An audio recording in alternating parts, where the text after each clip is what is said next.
Is Destination Newry, broadcasting to the world live wherever you are.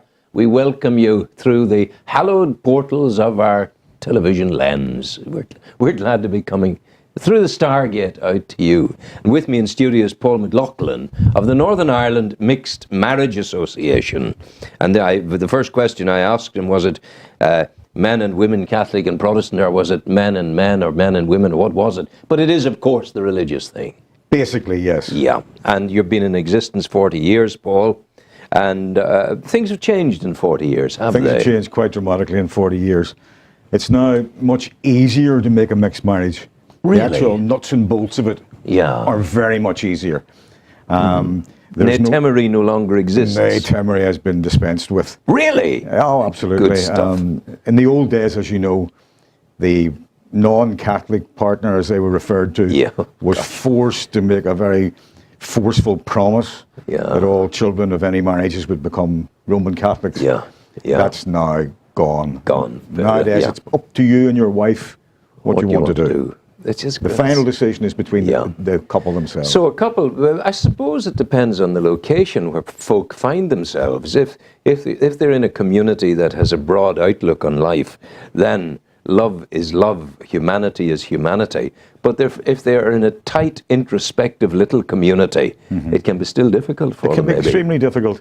I mean, Belfast, which is my patch particularly, is basically a sectarian, geographically divided city. And it would be very difficult, and it is very difficult for young people who would depend on social housing. Yes. Particularly because social housing in Belfast would be something like 97, 98%, either one way or the other. So it's really nice if you're in a situation where, as a mixed couple, you can afford to pick where you want to live. Luckily enough now, NIMA and the Northern Ireland Mixed Marriage Association is an awful mouthful. NIMA. So NIMA is much better. NIMA has worked with the Housing Executive over 10 years, and the Housing Executive has now produced shared neighbourhoods. Wow. Right across the country. And these are social housing estates. There's one actually just up the road in Rathfriland, not too far from here. And in those estates, the people who live there sign up to a charter that says the estate will never be more than 70% one way or the other. So there is a balance in there. And that means that there are 30 areas now in Northern Ireland as an opportunity for those people who can't pick and choose to live, but it's still extremely difficult. Which is why, for our new book, there are a number of people who had to move away from Ireland altogether. In one case to Germany, and another case to England. Would those people be saying, a curse on all your houses, I'm going to stay in Germany, I'm going to stay away? No, actually, it's the opposite. What they're saying is, I would like my experience to help young people. And the idea behind the book, it's very simple.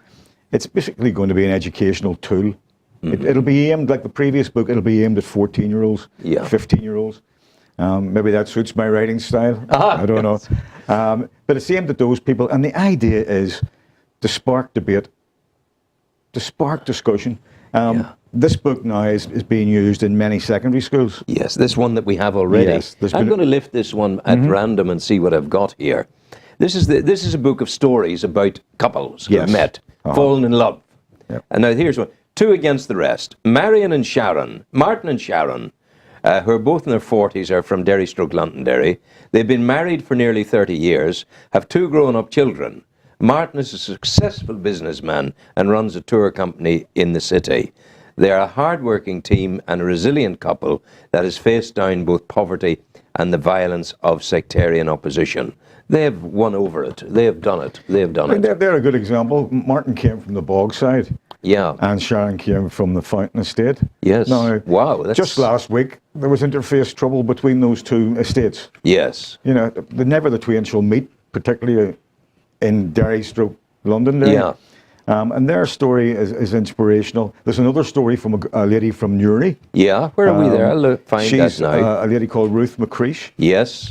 Who won't mind me saying so. She's in her 80s. And she goes back to a time when she got married and when she first started going with her husband, who was a Catholic. She was actually shunned by her family for more than 20 years. Goodness gracious, 20 years. Yes, pretty frightening experience.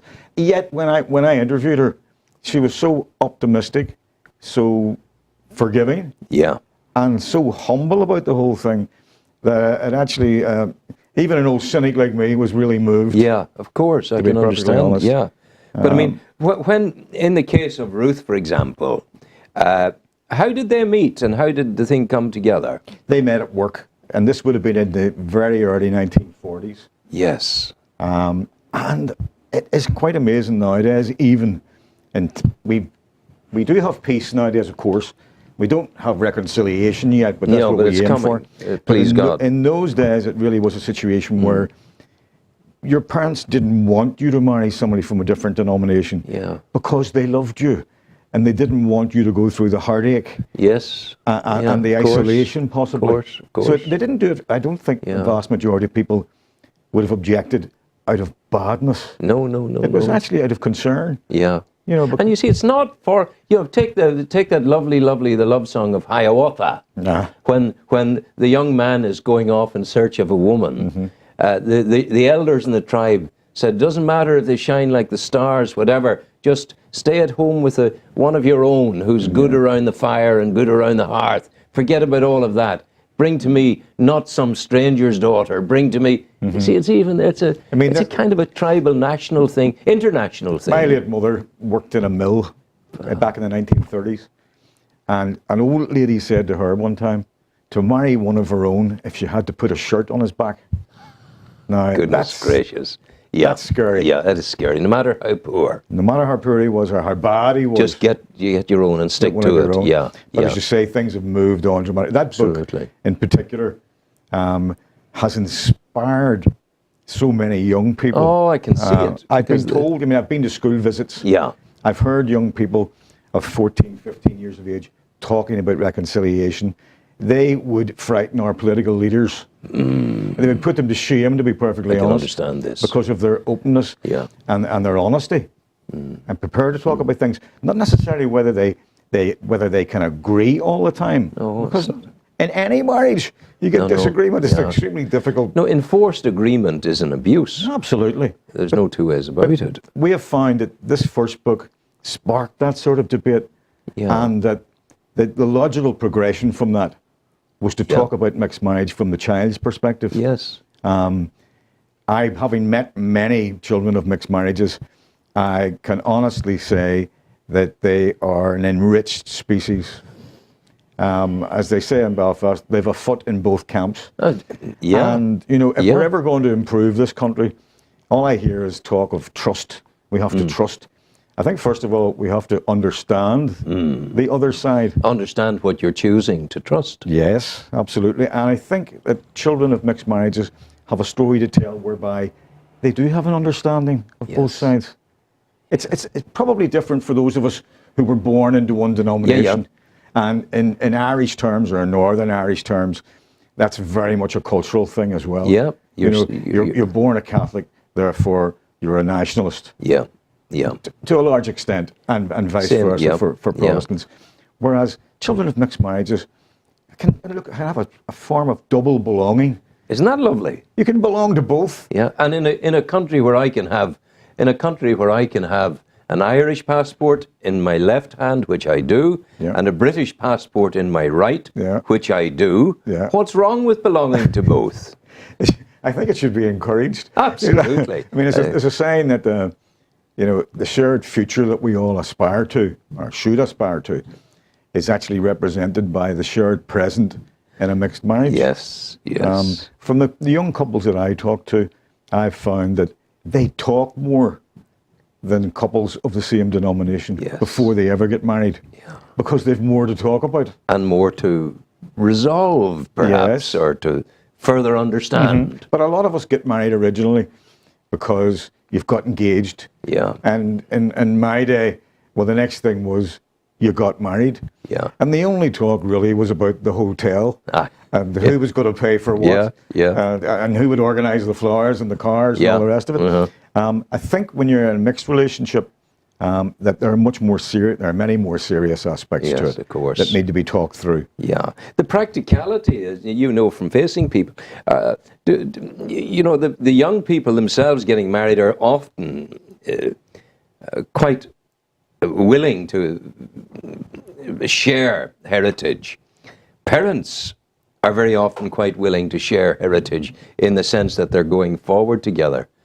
But very often you could get an old crank of a priest or a minister perched on a branch of a tree saying, you shall not do this.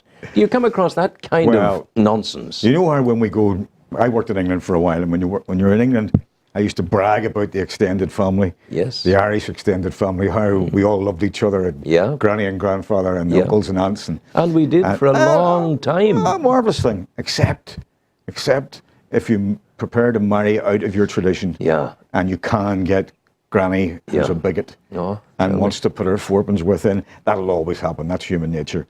But in my experience, what we tend to find is that when the first baby is born, even the most recalcitrant family member, if that young baby is healthy and bonny, they come round. They come round, surely. People come. Surely. As far as clergy are concerned, is there an inbuilt kind of defence mechanism there in clergy? They still want to hold on to their own. Well, I think clergy, to a large extent, you would find that clergy would be accommodating. Really? Clergy on both sides would be accommodating. So if you got opposition, you'd be getting a bad one. Well, you would be, because, for instance, there are facilitators in each diocese, each Roman Catholic diocese. Really? That we can go to and say, look, we're having a problem with a mixed situation, and it will be resolved.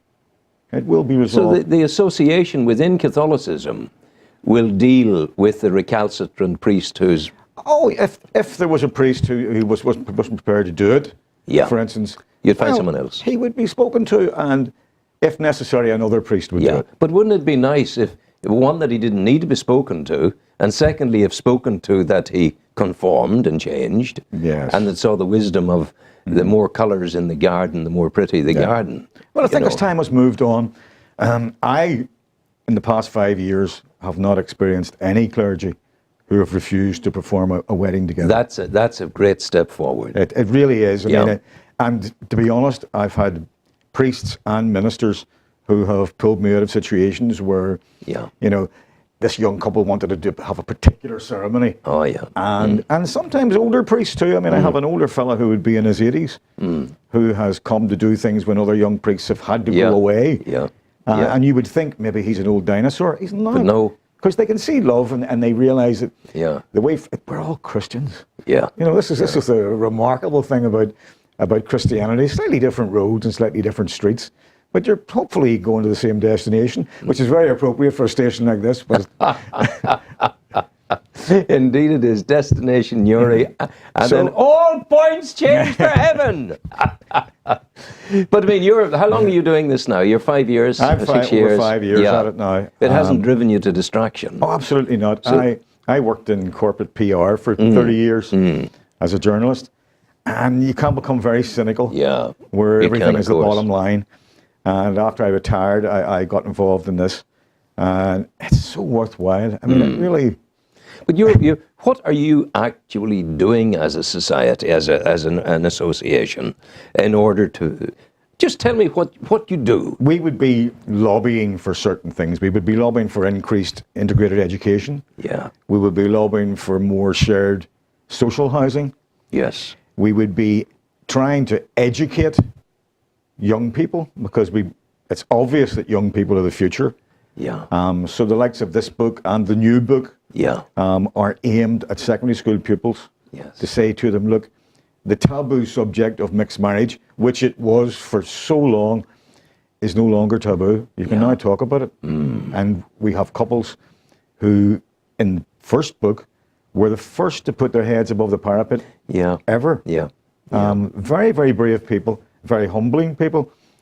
They actually told their stories with their proper names and their photographs. And that's when our young people who read that now realise, they don't have horns. So-and-so doesn't. And we're mingling so much more easily nowadays. Going to a coffee shop, you can be sitting talking to a Shiite Muslim person as easily as you can be talking to a Free Presbyterian. Well, I think that's the way society's opened up, even in Northern It's Ireland, good. which I don't think would have been possible with the Troubles. No. You know, we do have a lot of immigration. In years to come, I'm sure that NIMA will be dealing with interfaith marriages. Yes. On a regular basis. Yeah. That hasn't really hit yet. At the moment, we're simply doing inter-Christian marriages, Inter-churches, and denominational within Christianity. But if I want to marry a beautiful woman of Islam, you haven't dealt with that yet. It might be more difficult. Well, what we've done is we've put feelers out to various immigrant groups, and we have spoken to members of the Islamic Society. The difficulty there is that the Islamic Society are probably where the Catholic Church was maybe 50 years ago, where if... As a consequence of that statement, you and I will go from this studio with a fatwa on us. I know what you're saying, yeah. Where they're right, and that's it. Yeah. And if you marry out, you're out. Yeah.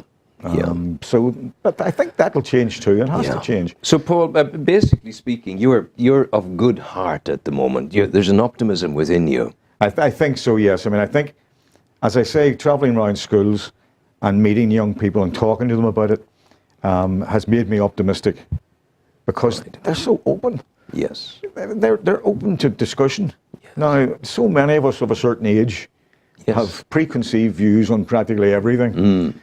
Most of them handed down from our parents or grandparents. Of course. Whereas young people nowadays, probably with social media, and I know social media gets a bad press many times, but there are obviously good things about it. Absolutely. Even the likes of the station that you're here today. Absolutely. You know, I was told that there are people from as far away as New Zealand. Well, this is true. This is true. You've got them now. New York, New Zealand, Australia, huge swathe of people out there. I mean, this is my own family, like most Irish families, are all over the place. Absolutely. And social media is a great way to keep in touch. I've discovered that as an electronically dyslexic fellow. I've now discovered the joys of social media. You're in good company here as well. Well, we're all journalists, so maybe that's part and parcel. But Paul, I'm very grateful. We've been listening to Paul McLoughlin from the Mixed Marriage Association of Northern Ireland, the Northern Ireland Mixed Marriage Association, MIMA. And it's all looking good. We're going to something now, actually, which isn't a million miles removed from it, in a sense, Andrew, because we're going to that community choir of Newry, based in the Roman Catholic parish. But they're bringing together people of all faiths. Oh, that's good. So it's another beat of the drum of your band. And we're all there together, hoping for a better future in these things. So what's happening is Carla Maney, the great opera singer of our part of the world. But before we do this, people contact you where? That we should tell them. Contact us at, the email is best. It's info@nima.org.uk. So that's easy. And NIMA is NIMMA, NIMA,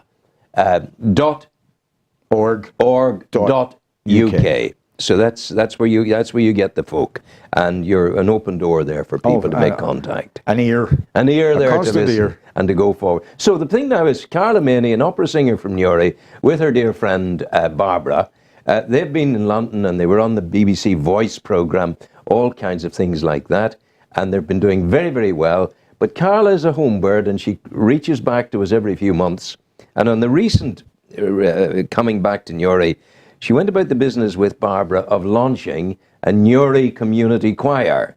Protestant, Catholic, no religion at all, it doesn't matter. Be on the community choir, and by June of next year, this year, not next year, they'll be ready to have their gala concert in the Newry Cathedral. So that's good news from all our points of view, and we'll play that to you now.